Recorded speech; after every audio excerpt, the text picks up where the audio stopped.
Bonsoir à tous, bonsoir à toutes mes amis merengues, j'espère vous retrouver au meilleur de votre forme. Demain, Real Madrid-Manchester City au Santiago Bernabéu, match retour de ce barrage de Ligue des Champions. Au match aller, on rappelle le score 3-2 en faveur des Madrilènes. Un match qui doit être bien joué, de la première à la dernière minute, pour pouvoir passer en huitième de finale. Je vous laisse avec ma traduction en français de la conférence de presse de Carlo Ancelotti. C'est parti, let's go!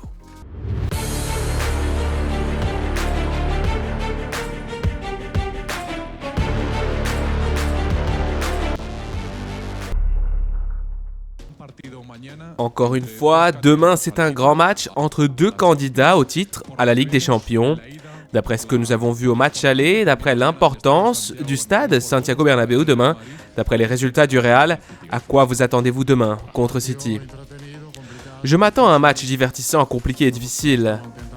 Nous essayons de bien nous préparer, de récupérer les joueurs qui peuvent nous aider et d'essayer de réaliser le même match qu'il y a une semaine.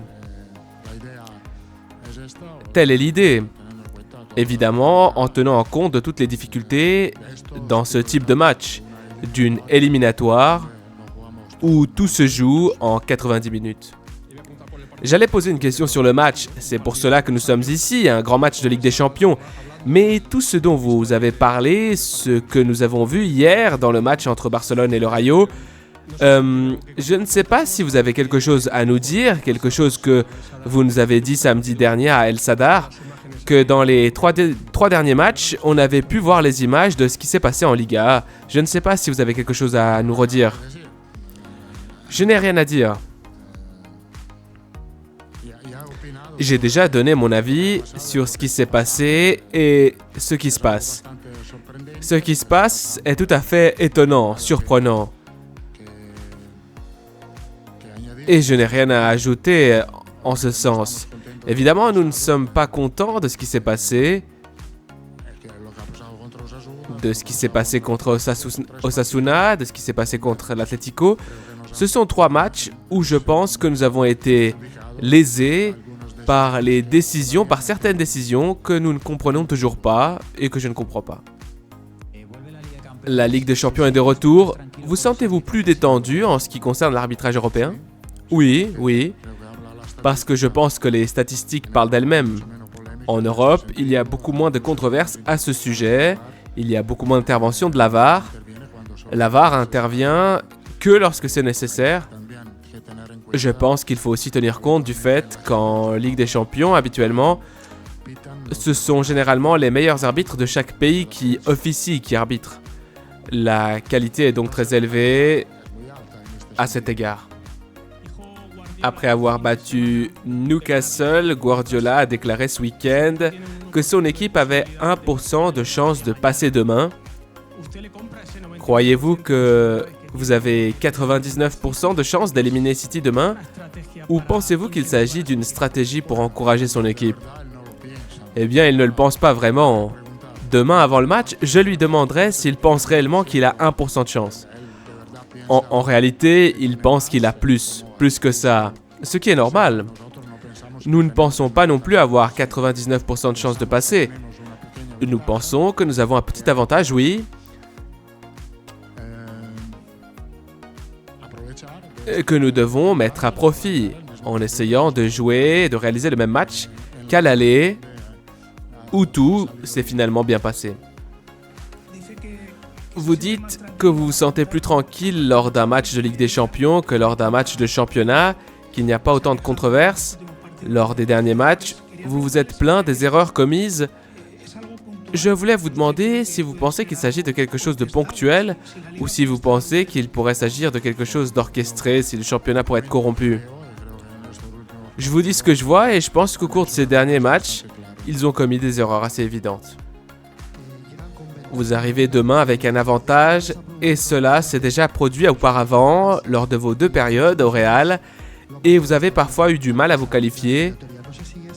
Je ne sais pas si vous tenez en compte cette mémoire, ces épisodes, quand vous préparez votre match, quand vous parlez à vos joueurs et que vous leur rappelez de ces épisodes-là pour qu'ils ne se reproduisent pas. Il s'agit d'un problème psychologique que nous prenons évidemment en compte parce que cela s'est produit à de nombreuses reprises, mais il est également difficile de le résoudre. Parce que oui, vous pouvez dire « Non, non, nous n'avons pas l'avantage dans ce match. Nous devons aborder le match comme si c'était un 0-0 ou comme si nous devions remonter. » C'est absurde. Personne ne vous croit. Parce qu'il y a un fait réel, effectif, à savoir que nous avons marqué 3 buts et que City en a marqué 2. Et vous ne pouvez pas changer cela. Ce que vous pouvez changer, c'est l'attitude de l'équipe ou l'approche dans un match. Sans faire de calcul, essayez, comme je l'ai dit, de réaliser le même match qu'il y a une semaine. Mais on ne peut pas tout simplement oublier que nous avons un avantage. On ne peut pas simplement l'oublier. À propos de l'éventuelle sanction à Bellingham, avez-vous bon espoir qu'il ne soit pas sanctionné et que, selon vous, justice soit faite? Oui, évidemment, nous espérons qu'il ne sera pas sanctionné. Vous ne semblez pas avoir beaucoup de doutes pour demain. Rudiger est de retour. J'imagine qu'il sera titulaire.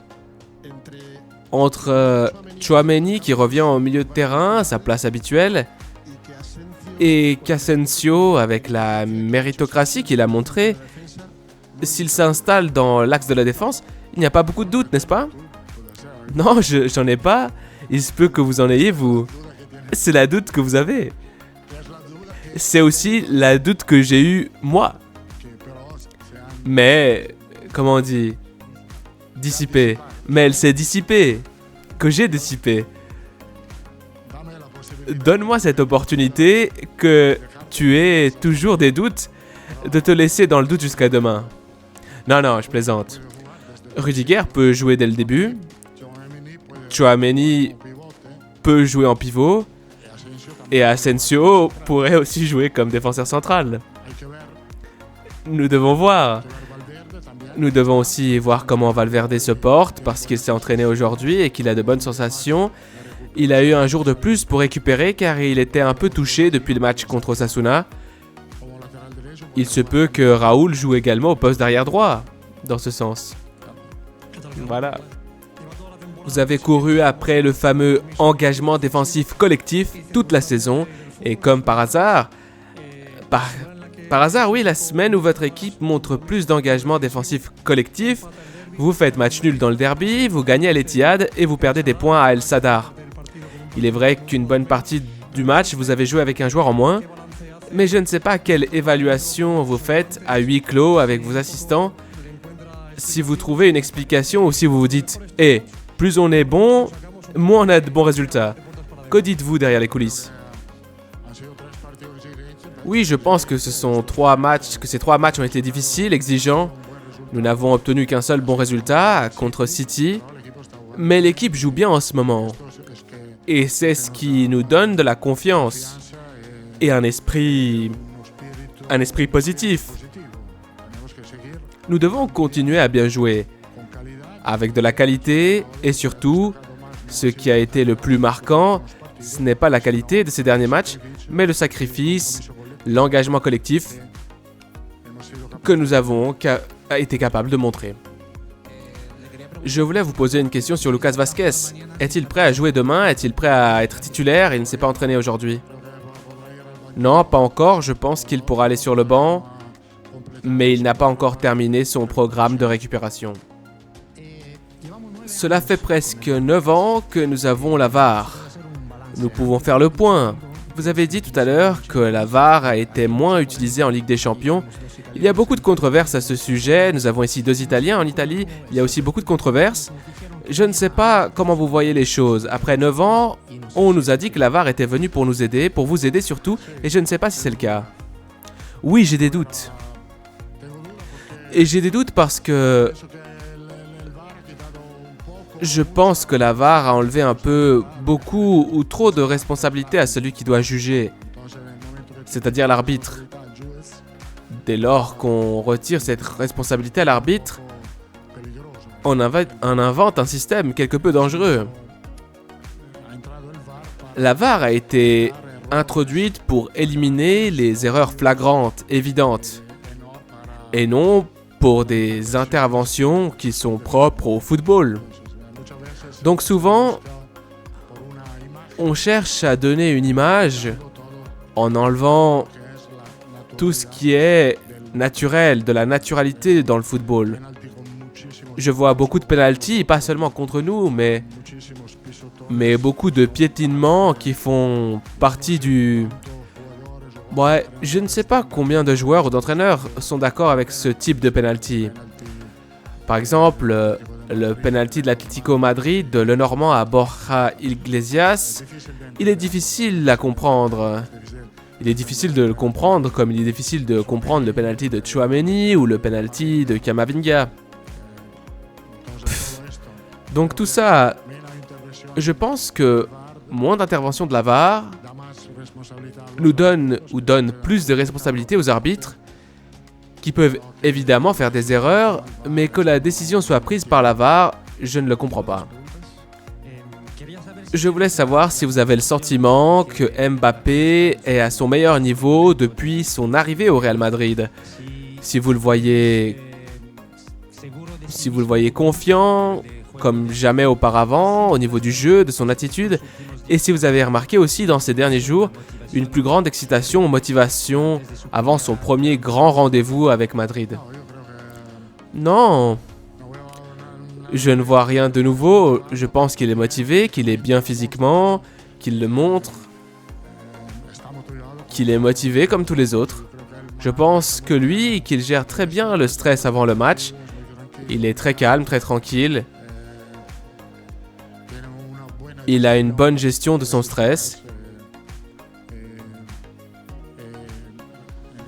Et en ce moment, il s'en sort très bien. Je voulais vous demander si vous pensez que la lettre envoyée par le club il y a quelques semaines à la Fédération espagnole de football pourrait avoir porté préjudice à l'équipe dans ses dernières décisions arbitrales. Écoute, je ne souhaite pas commenter cette question.